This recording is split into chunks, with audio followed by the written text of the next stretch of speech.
Everyone welcome to my channel. कैसे हो आप सारे। सो गाइस, मौसम में तो आ गया बड़ा ही चेंज। आज तो सारा दिन हमारा एसी भी नहीं चला, रात को भी थोड़ी देर ही चलता है, तो बहुत चेंज आ गया है। अब अक्टूबर भी तो आ ही गया, अक्टूबर के जाते जाते तक वेदर बहुत चेंज हो जाएगा। चलो यार, सही है, बढ़िया, मुझे मेरा कमरा मिलेगा, लेकिन सर्दियाँ आ जाएंगी, बड़ा मुश्किल होती है सर्दियाँ। गर्मियाँ तो फिर कट जाती हैं एक बार को। ये होता है, गर्मियों में खर्चे बढ़ जाते हैं, कभी कुछ ख़राब, कभी कुछ ख़राब, कभी कुछ ख़राब, ये चीज़ हो जाती है। गर्मियाँ इस वजह से नहीं अच्छी लगती, वरना गर्मियाँ तो सैंड वैंड भी डाल लो, नॉर्मल ऐसे भी रह लो, तो गर्मियाँ फिर भी कट जाती हैं। गर्मियाँ सिर्फ मुझे खर्चों से नहीं अच्छी लगती। और गाइस, मैं आपको एक बात बताऊँ, बहुत ज़रूरी ये बात है। क्या हुआ कल ना, मैं एक फेसबुक पे वीडियो देख रही थी। एक अमृतधारी सरदार जी थे, और एक किसी दूसरे कौम का था बंदा, वो मुझे पता नहीं कौम, शायद कुछ पठान टाइप कुछ मुझे लग रहा था। उसकी भी बहुत वीडियो वायरल हो रही थी, वो लाइव पे बात कर रहे थे, आप लोगों ने भी देखी होगी कहीं ना कहीं। तो उनको देख के ना, हाँ, तो मुझे ना एक चीज़ याद आई। मेरे पति ने जो ऋचा दीदी के उस पर बोला था, कमेंट किया था कि मुझे ना ऐसी पत्नी चाहिए थी कि जो मेरे साथ ना गुरुद्वारे जाती और सेवा करती।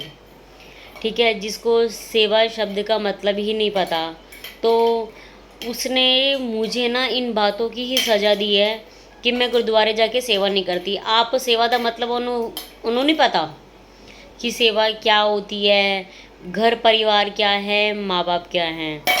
ठीक है, तो और वो इंसान कह रहा है जो खुद अमृत चख कर, अमृत चखा था इसने कुछ साल पहले, लेकिन इसकी गर्लफ्रेंड से शायद पता नहीं लड़ाई हुई थी या क्या हुआ था, इसने अमृत को खंडित कर दिया। जब तू एक रिलीजन को खुद स्ट्रिक्टली फॉलो नहीं कर पाया, तो तूने मुझे किस बात की सजाएं दी। तेरा कोई अधिकार था, तेरा कोई हक था इस चीज़ों पे। ठीक है, फिर मैं अगर बोलती हूँ ना, तो फिर मेरे को ये होता कि कोई मुझे कहता कि तू ऐसे बोलती है। भाई, ज़िंदगी ख़राब हुई है मेरी भी और बच्चे की भी। ठीक है, अब ना तुम ऐसे तो बन रहे हो जैसे तुम कितने दूध के धुले हो। मैंने आपको बोला था ना, मुझे रह रह के बातें याद आएंगी, तो मैं रह रह के ही बताऊंगी। याद भी क्या आएंगी, दिल पे दिल छल्ली हुआ पड़ा ना उसकी इतनी हरकतों से। और मैं कल पुराना फ़ोन जो ठीक करवा कर आई हूँ ना, जो मैंने शॉर्ट वीडियो में भी बताया है, तो उसमें इसकी पुरानी फ़ोटोज़, पुरानी वीडियोज़ है, जिसमें मुझे इतनी गंदी गंदी गालियाँ दे रहा है। घर छोड़ना होता था ना जब इसने, ये देखो ये पीछे किसी से लकड़े खा रही है, तो जब इसने घर छोड़ना होता था ना, तो ये जानबूझ के कोई ना कोई झगड़ा, वैसे तो हमारा कोई झगड़ा होता नहीं था, जानबूझ के देर से आना, काफ़ी लग जाएगी, जानबूझ के देर से आना, फिर मैं कुछ बोलूँ तो आग से ज़बरदस्ती का लड़ना, क्योंकि मुंह मारने तो बाहर जाना होता था। और जब भी ये अपने घर से बाहर जाता था, तो मैं आपको क्या बताऊँ, वो बात तो बताने वाली भी नहीं है, बहुत गंदा लगेगा मुझे यहाँ बताना, अच्छा भी नहीं लगेगा। तो मतलब कि आपको मैं इनडायरेक्टली बताती हूँ, ये अपनी गर्लफ्रेंड के लिए ना घर से फुल मेंटेन होके, समझ जाओ आप, फुल मेंटेन, फुल तैयारी के साथ घर छोड़ के निकलता था ये बंदा। ठीक है, तो तुम किस चीज़ के लिए वो कर रहे हो। आज भी तू अगर कहीं सेवा करने जाता है, कुछ करने जाता है, तो वो सिर्फ दिखावा है। वो सेवा, जो सेवा करने वाले जो पाठी बंदे होते हैं ना, उनका मन इतना शांत हो जाता है ना, वो ऐसे दूसरों पे लांछन नहीं लगाते, ना वो ठगियों की और चोरियों की उम्मीदें रखते हैं, ना ये चीज़ें करते हैं। ठीक है, और तूने ना माँ बाप की तो छोड़ो, वो तो पैदा करने वाले हैं, तो वो भुगत, ऐसी औलाद को अगर उन्होंने पैदा किया ना, तो वो भुगतना भी हकदार है उस चीज़ के, क्योंकि उन्होंने किसी की बेटी की ज़िंदगी नाश मारी है। वो लाख लाख तो क्या कह लूँ, वो अपनी सिर्फ ये कह लो कि बेटा गंदा है, तो मेरे साथ, हाँ ठीक है, कि कल को कोई ऐसी कार्रवाई होती है तो हमारे पे ये कुछ ना करे। ठीक है, और इस चीज़ को मैं एक बार आजमा भी चुकी हूँ। नहीं, तो इस चीज़ के लिए, ठीक है ना। और रही दूसरी बात ये कि एक बार क्या हुआ, मेरी ना रास्ते में स्कूटी ख़राब हो गई। तो ये बंदा सोचो, मेरे घर में रहता है और मेरे साथ रह रहा है, सब कुछ ठीक भी चल रहा है, तो जी मेरे रास्ते में कहीं स्कूटी ख़राब हो गई, मैंने इसको फ़ोन किया, मैं कहा निक्की आ जाओ, ऐसे ऐसे बात है। बंदा आया भी नहीं और कुछ नहीं। और वैसे जब गुरुद्वारों में जाता है ना, कहता है जैसे तैसे करके ना ले जा स्कूटी, ठीक है। और जब गुरुद्वारों में जाता है ना, तो जब गीता कॉलोनी वाला जो पुल आता है जमुना जी वाला, वहाँ जब चढ़ाई चढ़ते हैं तो वो चढ़ाई आती है, तो वहाँ से जब रेडियो वाले जा रहे होते हैं ना, कहाँ से मारूंगी, जब रेडियो वाले वहाँ से जाते हैं ना, चढ़ाई इनसे चढ़ नहीं जाती, तो उनको ना बकायदा ये पैर लगा के ना उनको सपोर्ट देता है। तो इसलिए तो मैं बोलती हूँ कि ये ना दिखावा करता है, बाहर दीन दुनिया में करता है, हकीकत में घर वालों के साथ ना इसने कभी अच्छा नहीं किया। चलो माँ बाप के साथ तो ये मलाल था कि पापा ने चलो जो किया या माँ ने भी जो किया।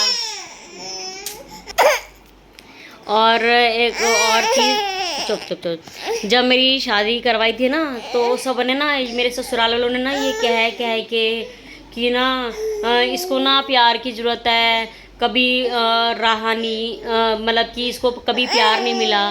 तो आज एक चीज़ मुझे ध्यान में आई कि जहाँ 25 साल रहा है वहाँ उन लोगों ने प्यार नहीं दिया, वहाँ उन बहनों ने प्यार नहीं दिया, मामा वगैरह के साथ रहा है, मामियों के साथ रहा है, झाई के साथ रहा है, प्यार नहीं मिला। मतलब कि ना मेरे सामने बड़ा बेचारा बना के इसको पेश किया गया था, और हमने भी इसी चीज़ पे यकीन किया कि हाँ यार चल 25 साल कहीं रहा है तो चलो होता ही है। देखो किसी गैर के पास तो रहा नहीं, अपनों के पास ही रहा है, ठीक है। और ये बात भी वही बोलते थे जिन्होंने रखा है, सब ने ये चीज़ें बोली, ठीक है। तो चलो मैंने कितना, देखो कोई भी बीवी होती है लाड प्यार देने में पति को कोई कमी नहीं छोड़ती, पूरा मान सम्मान दिया, सब कुछ किया। लेकिन जब इसने धीरे धीरे मेरे साथ हरकतें करनी शुरू हुई ना, तो देखो बर्दाश्त करने की भी ना एक लिमिट होती है। मेंटली इसने मुझे बहुत टॉर्चर किया कि प्यार, इसको मतलब कि ये तुम लोगों ने प्यार देना तो नहीं सिखाया था उसको कि हाँ औरत को इज्जत कैसे देनी है। इनके घर में तो खैर लैंग्वेज ये चलती है, ए देनी ओ देनी, चलो वो एक मियाँ बीवी का भी आपसी रिश्ता होता है, कौन कैसे बात करता है। लेकिन पता क्या होता है, हर चीज़ होती है एक रिश्ते में, प्यार से भी होता है, लड़ाई झगड़े भी होते हैं, सब कुछ होता है। लेकिन ये मासूम बेटी जो इस कुत्ते ने छोड़ी है ना, मैं ज़िंदगी भर इसको माफ़ तो नहीं करूँगी, और अब हमारी ज़िंदगी में इसकी कोई जगह भी नहीं है। क्योंकि मैं वीडियोस देख रही थी ना कि मेरे घर में रह के तू बाहर रंडीबाजी भी कर रहा है, और मुझे मेरे घर में रह के जलील भी कर रहा है, और बात बात पे धमके देना कि मैं तेरे गली में बाहर तमाशा बना दूंगा, ये सब कर दूंगा। जबकि आज तक इसने कितना कुछ किया है, मैं कभी जाके ना, मैं ना तमाशे बनाने में ना बिलीव ही नहीं करती कि हाँ। अभी हमारे पड़ोस में थोड़े दिन पहले एक किस्सा हुआ था, वो एक रात अपने ससुराल में लड़का रुक गया, भगवान जाने किस वजह से रुका था, हमें नहीं पता। सुबह सुबह 7 बजे आके उनकी बहू ने इतना तमाशा बनाया, इतनी गाली गलोच, छज्जे से ससुर जी गाली दे रहे हैं, नीचे से खड़ी होके उन्होंने गेट के अंदर एंट्री भी नहीं दी उसकी, बाहर गली में वो खड़े होके वो गालियाँ दे रही हैं। तो खूब तमाशा बनाया। तो पता क्या होता है, अब रह तो वो पति के साथ ही रही है ना, तो ऐसे दुनिया को तमाशा भी दिखा गई। उसने सिर्फ इनको बदनाम करना था इस मोहल्ले में, क्योंकि अभी ये नए नए यहाँ पे शिफ्ट हुए हैं। तो इसलिए ना मेरे को ये लड़ाई झगड़े, ये तमाशे ना मुझे पसंद नहीं हैं। बाकी इसने जो मुझे धमकियां दे दे के बहुत मेंटली टॉर्चर किया, वो चीज़ें ना दिल में इतनी चुभ चुकी है ना। और हाँ, जो ये कहता ना कि मैंने इसको इतना कुछ बोला है, बहुत कुछ बोला है, दया ठोक के कह रही हूँ, मैंने बोला है। पहल इसने करी, धूल भी इसने करी, बहुत इसने टॉर्चर किया, हार के मुझे जुबान खोलनी ही पड़ी। क्योंकि पता है, मैं आपको एक बात और बताऊंगी, ये वीडियो बहुत ज़्यादा लंबी हो जाएगी। जब इसने ना इतना अत्याचार मेरे ऊपर करना शुरू कर दिया ना, मेंटली भी टॉर्चर कर रहा है, फिर तो फिजिकली भी धीरे धीरे आ रहा है, ठीक है। और इसने खुद पे भी बड़े स्टंट किए हैं, तो वो चीज़ें ना बर्दाश्त से बाहर थी। फिर चलो बंदा कहता है चल औरत बर्दाश्त भी कर ले, ठीक है, तू 2 वक्त की रोटी दे दे, तू तो 2 वक्त की रोटी के भी तूने लाले कर दिए। मेरे मुंह में निवाला होता था, कर्जे सुनाता था, मेरे मुंह में निवाले होता था, कर्जे सुनाता था। इसके मम्मी पापा के घर जाके बैठो तो मेरी सास और मेरी नंद मुझे पैसा सुनाती रहती थी, विक्की पैसे नहीं देता, विक्की पैसे नहीं देता। अरे भैया, मुझे भी कौन सा देता था वो, मुझे देता तो चल मैं कुछ अपना सास को भी दूं, लेकिन मुझे नहीं दे रहा, मुझे भिखारियों की तरह मांगना पड़ता है। मैं वो दिन नहीं भूलती, लॉकडाउन का टाइम था और इसका बर्थडे आने वाला था। 100 रुपये मांगे थे मैंने अपने पति से इसने मुझे वो 100 रुपये भी नहीं थे। 100 रुपये की क्या मेरी औकात नहीं थी? 100 रुपये तक नहीं थे। उन दिनों हम सास के घर में मतलब आते जाते थे, तो मैंने कहा जब लॉकडाउन में तो सब घर पे कुकिंग करते, तो मैंने केक वेक देखा था, केक सीखूंगी। उसने ना सास को बोला है नू ना जरा 100 रुपये दें, मतलब कि मेरी औकात है। मेरी सास ने भी नहीं जमती, मुझे 100 रुपये भी नहीं दिया। क्या करना है बाद में कर लियो, बताओ।